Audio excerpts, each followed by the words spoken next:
La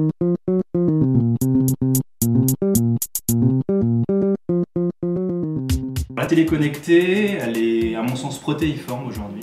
Le paradoxe de la télévision connectée, c'est qu'ils se vendent beaucoup de téléviseurs connectables et ils sont assez peu connectés. Ce qui est intéressant dans le concept de télévision connectée, c'est le rapprochement des deux mots. Pour qu'il y ait une interaction, il faut que le programme le permette, donc on parle plutôt de programme connecté. Ce sont des images, de la vidéo destinées au plus grand nombre, et puis la connexion, c'est-à-dire le lien, l'interactivité, le dialogue avec les téléspectateurs qui sont aussi nos consommateurs. On a là une opportunité unique d'écrire et d'essayer d'imaginer ce qui va être sans doute demain un des standards dans les années à venir. Ça, c'est absolument certain.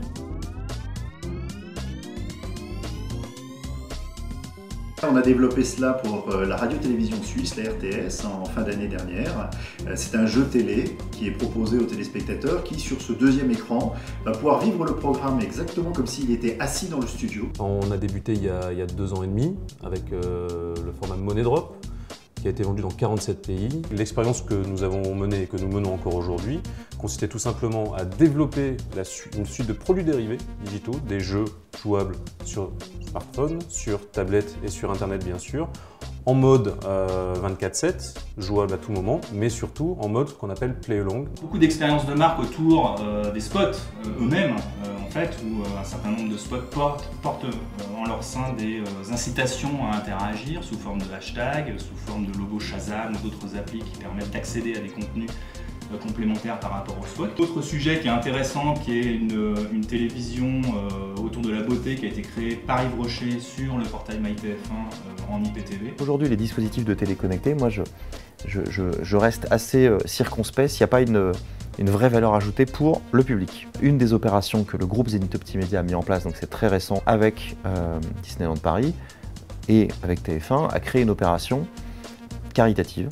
Il y a déjà beaucoup d'expériences qui ne sont à ce stade, je pense, pour la plupart, que des expériences. Je pense à celle de Renault qu'on a tous en tête, qui est la construction d'une vraie offre de télévision par un annonceur.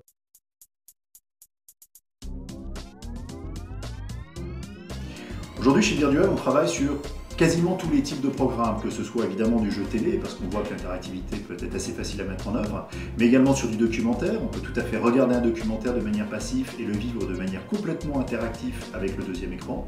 Et puis on le fait aussi sur du magazine, dans une logique de participation du téléspectateur. Il n'y a pas de contenu clé pour réussir en télévision connectée. Moi je verrais à la limite 2 paramètres qu'il faut croiser, c'est-à-dire le premier paramètre, c'est est-ce que mon contenu est in-show ou hors-show, c'est-à-dire en gros pendant la diffusion, live en télé, ou en complément avant ou après.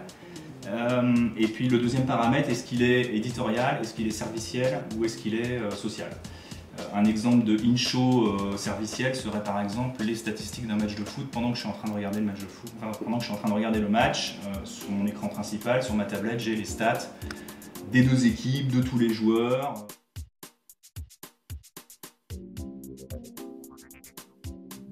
Justement, on les aborde en essayant de les prendre sous l'angle à la fois de l'innovation, donc d'opérations qu'on va essayer de monter avec des partenaires, que ce soit des partenaires médias, régie, techno, de prod, etc. Mais toujours avec un état d'esprit de système, de plateforme, de stratégie des moyens, toujours en intégration. Un des enjeux pour les annonceurs, c'est l'efficacité de leur communication. C'est non seulement de gagner la bataille de l'attention, mais de gagner aussi la bataille de l'engagement, c'est-à-dire de permettre de créer un lien entre le consommateur et la marque.